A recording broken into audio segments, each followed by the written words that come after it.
Assalamualaikum warahmatullahi wabarakatuh. Kami dari kelompok 7 akan mempresentasikan proyek algoritma yang berjudul implementasi program kasir toko elektronik.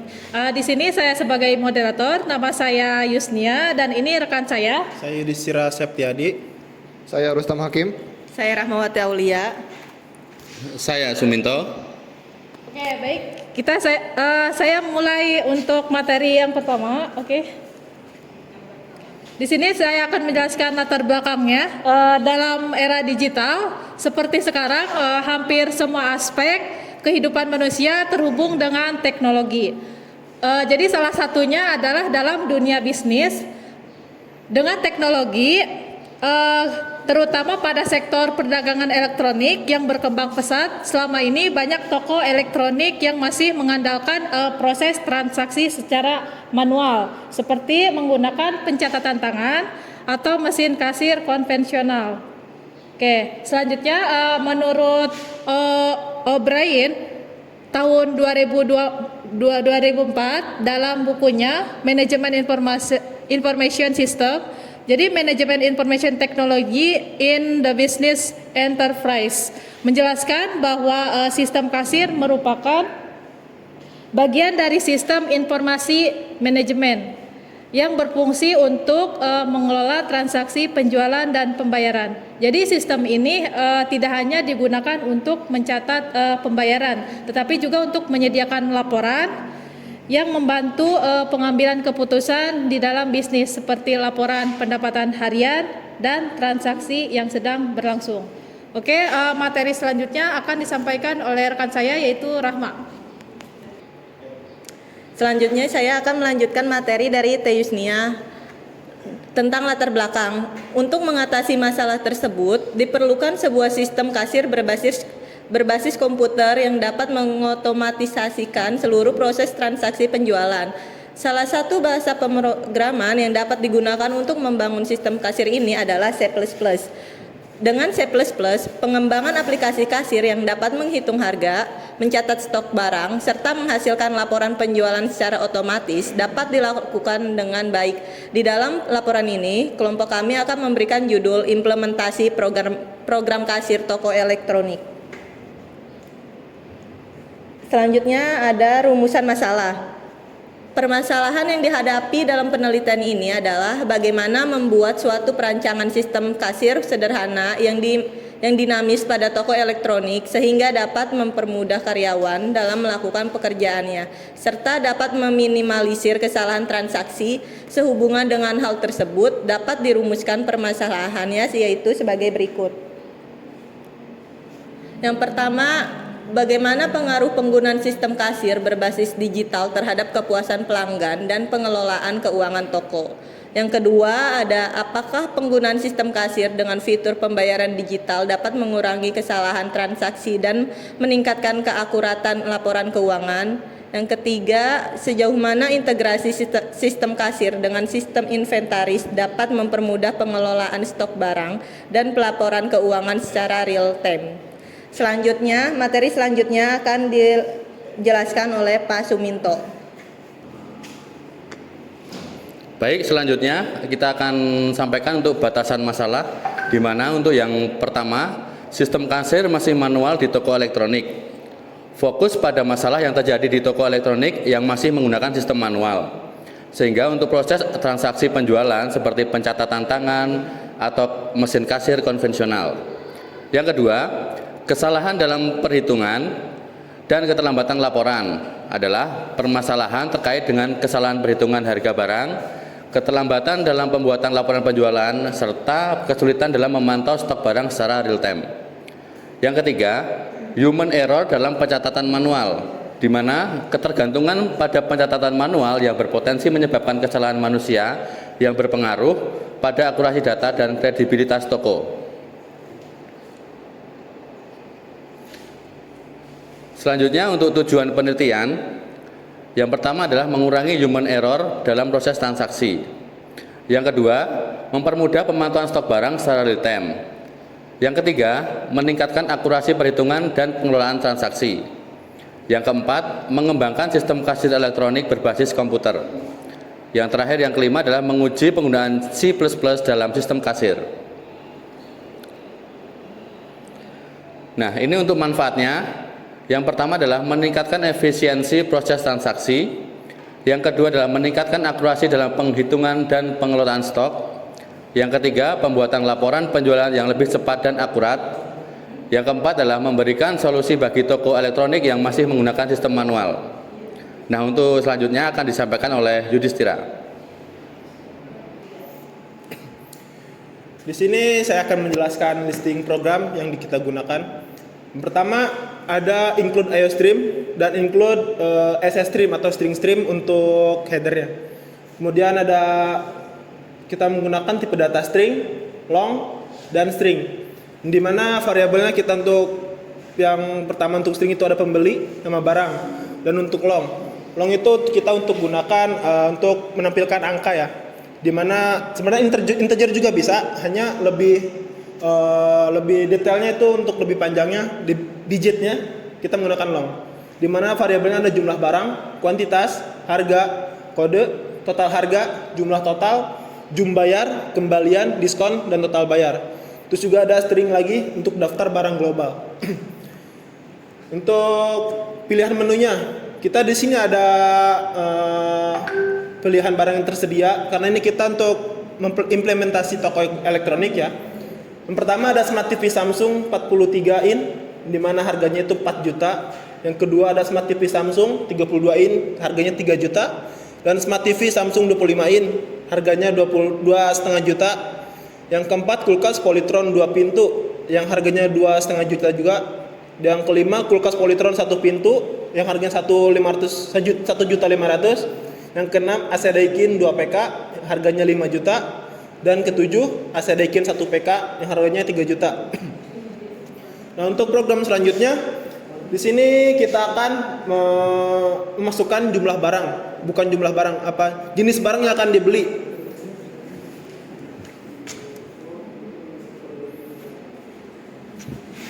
Yang dimana kita memasukkan ada if else juga ya, ada if else yang dimana tiap if dan else nya itu menyambung dengan para menu. Ini kan ada 7 1, 2, 3, 4, 5, 6, 7 dan daftar menu juga ada 7. Gak usah lama-lama. Setelah input jenis barang sudah selesai, akan langsung kita akan diminta untuk menginput kuantitas barang, di mana kuantitas barang ini yang akan kita gunakan nanti. Dan di sini ada ekspresi baru lagi ya untuk long total barang. Di mana total per barang ini nanti akan muncul harga dikali kuantitas. Untuk string stream rincian ini nanti kita pergunakan untuk menampung data-data atau data-data string kita masukkan ke daftar barang. Ini kita ada operator assignment ya. Terus ada lagi jumlah total, assignment total harga, dan daftar barang global, assignment plus daftar barang. Terus ada lagi cout, ini daftar barang, yang dimana untuk total harga untuk transaksi ini, itu untuk satu kali transaksi. Terus di sini ada lagi di bawah untuk string jawab. Di sini kita program akan menanyakan apakah pembeli akan mengulangi, apakah akan membeli barang yang lain. Maka apabila iya, program akan kembali ke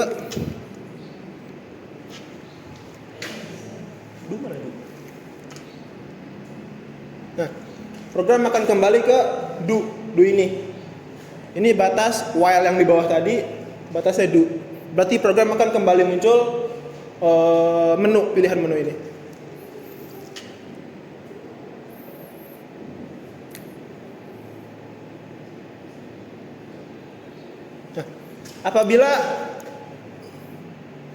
Apabila tadi pilihan dari pembeli tidak, maka program akan berlanjut ke penghitungan diskon. Yang dimana penghitungan diskon ini, yang pertama, apabila jumlah total lebih dari 10 juta, maka pembeli akan mendapatkan diskon sebesar 0,5 atau 15% dari harga 10 juta. Atau dari harga di atasnya. Misal 12 juta ya 15%-nya dari 12 juta. Terus apabila yang kedua, harga jumlah total lebih dari 8 juta, maka pembeli akan mendapatkan diskon 0,1%, 0,1 atau 10%, 10% dari harga jumlah totalnya. Yang terakhir LSIP-nya, else-nya itu apabila tidak apabila harga kurang dari 8 juta, maka pembeli tidak mendapatkan diskon. Di sini ada total yang harus dibayar setelah diskon, di mana di sini ada total dikurangi diskon. Nah, ini ada rincian pembayaran, di mana di sini ada menampilkan nama pembeli, daftar barang, total semua barang, diskon, total bayar. Nah, di sini juga ada perulangan kembali untuk jumlah uang yang harus dibayar. Apabila uang yang dibayar kurang dari jumlah yang harus dibayar, maka program akan mengulang jumlah bayar lebih dari kurang dari total bayar, maka dia akan mengulang seterusnya sampai pembeli menginput nilai yang benar, yang sama atau lebih dari jumlah yang harus dibayar. Apabila jumlah yang dibayar, maka dia akan menampilkan kembalian. Di sini ada kembalian. Kita lihat. Oke, sekarang kita lanjut ke tampilan outputnya. Yang pertama di sini kita akan menginput nama pembeli. Misal Rustam Hakim. Di sini juga kita akan input jumlah jenis barang yang ingin dibeli, berapa barang yang akan kita beli. Misal sini 3 barang. Yang pertama kita masukkan kode barang sesuai yang tertera di menu ya. Ada 001 sampai 007. 01. Nah, di sini juga ada input kuantitas barang, jumlah yang akan dibeli. 1. Kemudian yang masukkan kode barang yang kedua. Ini kita juga input kode lagi 003 misal. Nah, ini juga ada input kuantitas juga 1. Yang ketiga, memasukkan kode barang kembali karena jumlah yang pertama ya yang ingin dibeli 3, maka di sini juga akan menampilkan 3 kali 004. Jumlah, misal di sini jumlah 2. Nah, di sini akan menampilkan rincian sebelum harga total ya. Rincian di mana Smart TV Samsung jumlah yang dibeli 1 dengan harga 4 juta, maka hasilnya 4 juta. Smart TV Samsung 25 in yang dibelinya 1 dikali 2.500.000, hasilnya 2.500.000. Bukan polygon 2 pintu, bukan kuantitas barangnya 2, maka dikali 2.500.000 sama dengan 5 juta. Maka kalau pembelian 3 barang ini yaitu 11.500.000. Di sini juga program akan menampilkan apakah ingin membeli barang yang lain. Apabila ya, maka program akan meminta menginput nilai jumlah jenis barang yang ingin dibeli lagi. Apabila tidak, maka program selanjutnya. Nah, di sini ada rincian pembayaran yang dimana sudah dikatakan pembeli Rustam Hakim dan ada daftar barang yang dibeli. Ada Smart TV Samsung 43 in, Smart TV Samsung 25 in, dan kulkas polygon 2 pintu.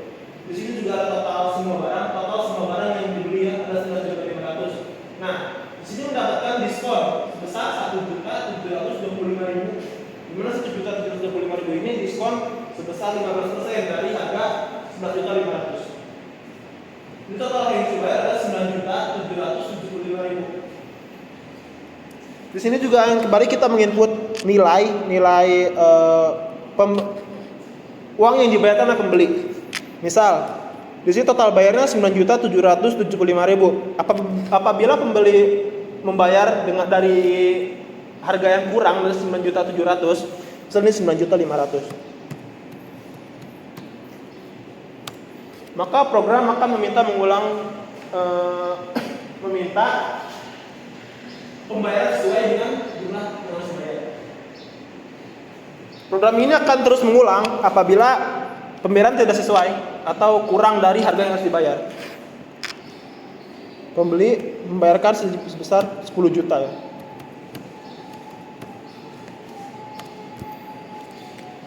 Maka pembeli akan mendapatkan pembayaran sebesar 225.000. Dan program selesai. Terima kasih telah berbelanja di toko elektronik. Materi selanjutnya yang akan disampaikan oleh Pak Rustam Hakim.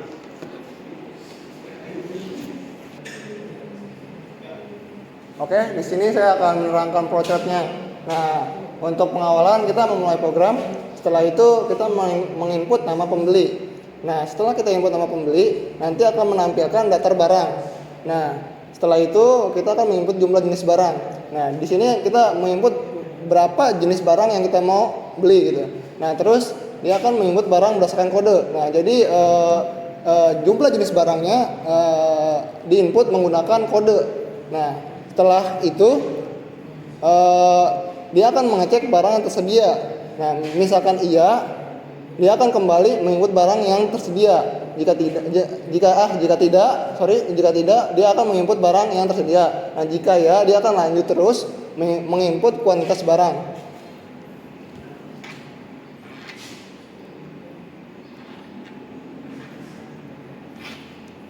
Nah, terus dia akan menghitung total barang. Nah, jadi dia akan menghitung total barang berapa yang kita beli. Nah, terus menambahkan total barang ke total belanja. Terus dia akan tambahkan barang lagi. Nah, jadi kalau misalkan iya, dia akan kembali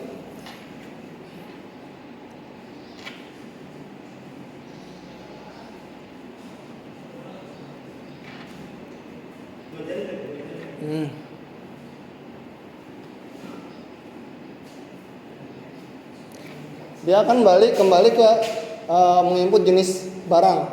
Nah, jika tidak, maka dia akan lanjut terus dengan menampilkan tampilan daftar barang dibeli dan menjumlahkan total harga. Terus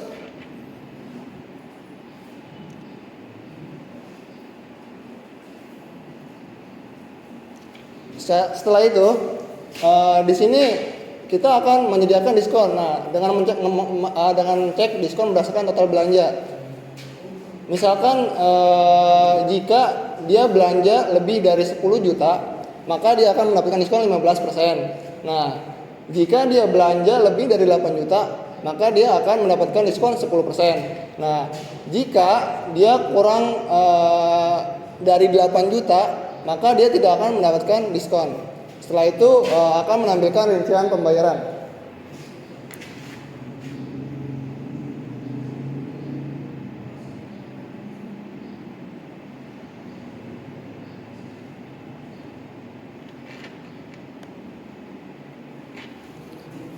Setelah itu, setelah menampilkan rincian pembayaran, terus dia akan menginput jumlah uang yang dibayar.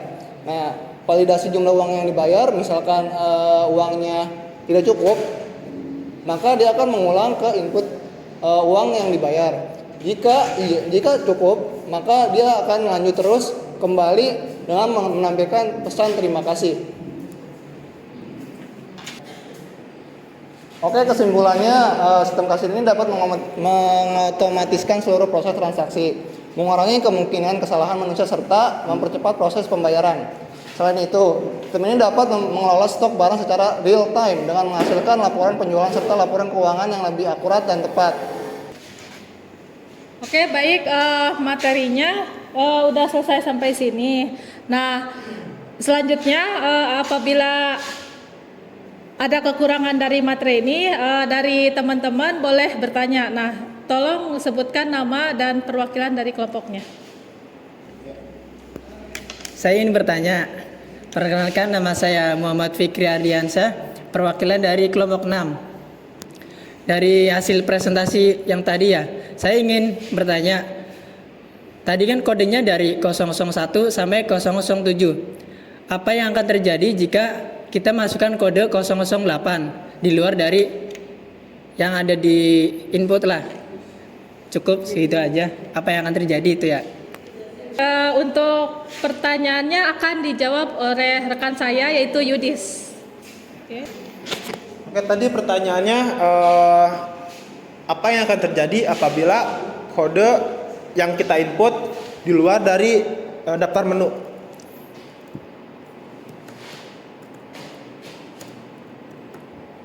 Nah, di sini ada meminta kita memasukkan kode barang.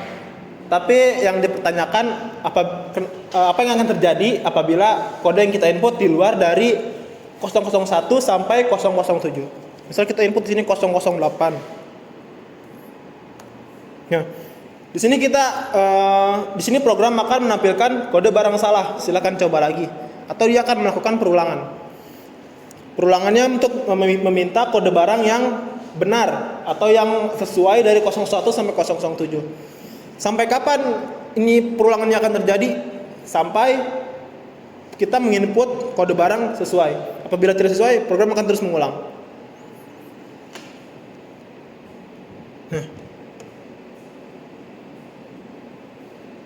Nah, di sini ada